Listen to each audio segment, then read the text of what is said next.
दैत्यराज शुंभ निशुंभ की स्वर्ग विजेता दैत्यराज शुंभ निशुंभ की शुंभ निशुंभ की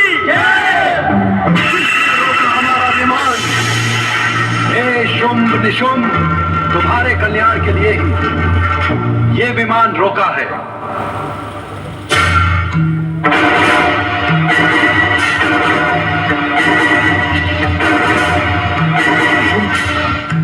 ये शिव शंकर हैं, दैत्य गुरु शुक्राचार्य जिनकी आराधना करते हैं। भगवान शिव शंकर की जय हो। शुंभ निशुंभ, कौशिकी पर विजय पाने का तुम्हारा अभियान तुम्हें सर्वनाश की ओर ले जाएगा। इसलिए तुम्हारा हित इसी में है कि तुम स्वर्ग पुनः देवताओं को सौंपकर पाताल लोक लौट जाओ। नहीं, कदापि नहीं, कदापि नहीं। कौशिकी के अभिमान को भंग करके हम उसे स्वर्ग ले जाएंगे और वो स्वर्ग की साम्राज्य बनेगी। ये सर्वथा असंभव है शुंभ निशुंभ। गौरी पुत्री कौशिकी शक्ति का अवतार है और शक्ति असुरों का केवल विनाश ही करती है, उनकी इच्छाओं का अनुसरण नहीं करती। अब भी समय है, स्थिति को समझकर सावधान हो जाओ और अपनी सुरक्षा के लिए पाताल लोक चले जाओ, अन्यथा तुम्हारा सर्वनाश निश्चित है, निश्चित है, निश्चित है, निश्चित है, निश्चित है, निश्चित है, निश्चित है। भैया शुंभ, शिव ने कहा कि वो दैत्यों के शुभ चिंतक हैं, परंतु मुझे उनकी बातों पर विश्वास नहीं होता।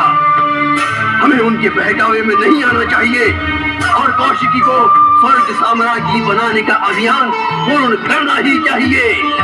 स्वर्ग विजेता दैत्यराज शुंभ निशुंभ की स्वर्ग विजेता दैत्यराज शुंभ निशुंभ की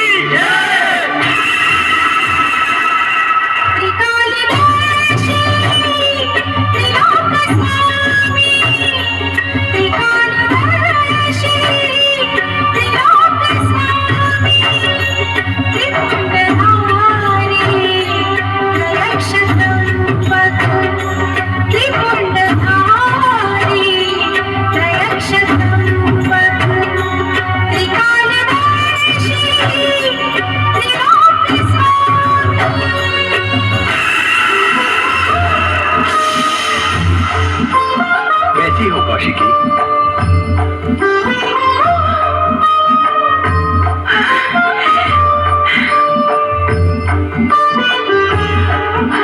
आप कितने कृपालु हैं जगत पिता। मैं अपनी उत्पत्ति के समय से ही आपके दर्शन के लिए उत्सुक हूँ। आपने स्वयं प्रकट होकर मुझ पर अपार कृपा की है। कौशिकी, हमें उद्देश्य वश प्रकट होना पड़ा है। अब वो समय आ गया है जब तुम्हें अपने प्रकट होने का उद्देश्य सार्थक करना है। यही कहने हम आए हैं। जगत नियंता ब्रह्मा जी ने जो वरदान अभिमानी असुरों शुंभ निशुंभ को दिया था, उसकी पूर्णाहुति तुम्हारे हाथों उनका वध करके पूर्ण होगी। मैं इसके लिए तत्पर हूँ देवेश्वर। तुम्हारी माता देवी पार्वती ने तुम्हारी रक्षा एवं सहायता के लिए कालिका, चामुंडा और चंडिका का रूप धारण करके शुंभ निशुंभ के अनेक चमत्कारी सहायक असुरों का संहार किया है। किंतु शुंभ निशुंभ का संहार तुम्हारे ही हाथों होगा।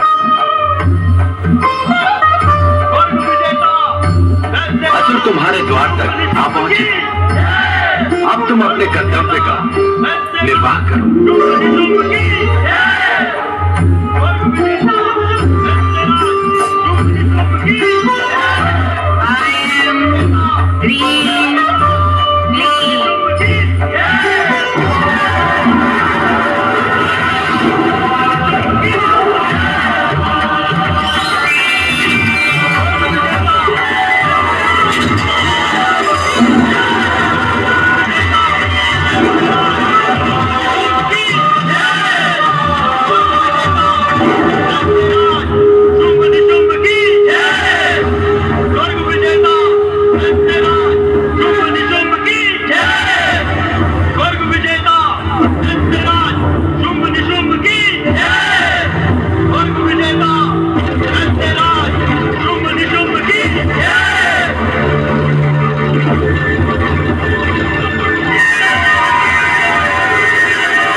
सौंदर्य के सम्मोहन में हम तो ये भी भूल गए कि हम यहाँ युद्ध करने आए हैं। इससे पूर्व विधाता ने तुम जैसी सौंदर्य पूर्ण सृष्टि तो यही नहीं होगी।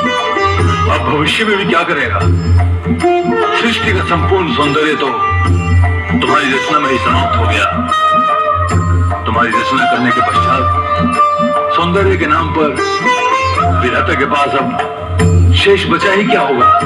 तुम्हारा एक एक अंग अर्थात अंग प्रत्यंग विधाता ने यत्न और परिश्रम से रचा है।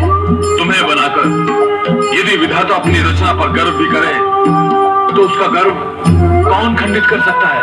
तुम यहाँ मेरे रूप का वर्णन करने आए हो अथवा मुझे युद्ध में पराजित करने? पहले तुम्हारे रूप सौंदर्य से हुई पराजय से तो उभर ले, फिर युद्ध की जय पराजय पर विचार करेंगे। ऐसी सर्वश्रेष्ठ सुंदरी से युद्ध करना कौन चाहेगा? तुम्हारे भीतर दो विरोधी गुण एक साथ कैसे समा गए सुंदरी? सौंदर्य और युद्ध की तत्परता। तुम जैसी कोमलांगी सुमधुरा लावण्य में युद्ध करें? ना ना ना ना, युद्ध नहीं करोगे तो मुझे प्राप्त कैसे करोगे? सुंदरी, हमने तुम्हारे विषय में अब तक जितना सुना वो बहुत ही कम था। सुनाने वालों के पास